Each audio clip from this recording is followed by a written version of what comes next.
मी इंदिरा आणि तुम्ही पाहताय टॉप न्यूज मराठी। पीएम किसान सन्मान निधी योजनेच्या कोट्यावधी लाभार्थी शेतकऱ्यांसाठी एक मोठी आणि महत्त्वाची अपडेट समोर आली आहे। तुम्हीही या योजनेच्या पुढील हप्त्याची वाट पाहत असाल तर ही माहिती तुमच्यासाठी अत्यंत महत्त्वाची आहे। हप्ता कधी येणार तर यापूर्वी 23वा हप्ता जून महिन्यात येईल असा अंदाज होता। मात्र आता हा हप्ता जूनच्या अखेरीस किंवा जुलै 2026च्या पहिल्या आठवड्यात शेतकऱ्यांच्या खात्यात जमा होण्याची दाट शक्यता आहे। मागील हप्ता कधी मिळणार तर 13 मार्च 2026 रोजी पंतप्रधान नरेंद्र मोदी यांच्या गुवाहाटी दौऱ्यादरम्यान 22वा हप्ता देशातील 9.3 कोटींहून अधिक शेतकऱ्यांच्या खात्यात थेट डीबीटीद्वारे जमा करण्यात आला होता। केंद्रीय कृषी मंत्रालयाने अद्याप या हप्त्याबाबतची कोणतीही अधिकृत तारीख जाहीर केलेली नाहीये। पीएम किसान योजनेअंतर्गत सरकार दरवर्षी शेतकऱ्यांना एकूण 6,000 रुपये 3 टप्प्यात प्रत्येकी 2,000 रुपये असं देतं।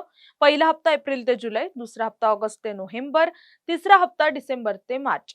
बोगस लाभार्थ्यांना आळा घालण्यासाठी सरकारने काही नियम कडक केलेत। खालील गोष्टी अपूर्ण असल्यास जुलै महिन्यात तुमच्या खात्यात पैसे येणार नाहीयेत।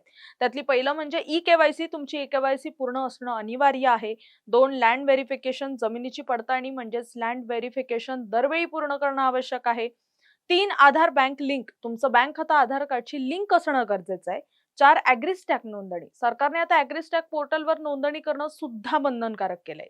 यादीत तुमचं नाव कसं तपासायचं तर सर्वात आधी pmkisan.gov.in या अधिकृत वेबसाईटवर जा। होम पेजवर शेतकरी कॉर्नर हा पर्याय निवडा। त्यानंतर लाभार्थ्यांची यादीवर क्लिक करा। तिथे तुमचा आधार क्रमांक किंवा खाते क्रमांक टाका। आता गेट डाटावर क्लिक करा आणि पेमेंट स्टेटस तपासा। तुमची संपूर्ण माहिती समोर येईल। पुढील हप्त्याचा लाभ विना अडथळा मिळवण्यासाठी केवायसी आणि बँक आधार लिंकिंगच्या कामात अजिबात हलगर्जीपणा करू नका। आजच आपलं स्टेटस तपासा आणि आवश्यक प्रक्रिया पूर्ण करून घ्या।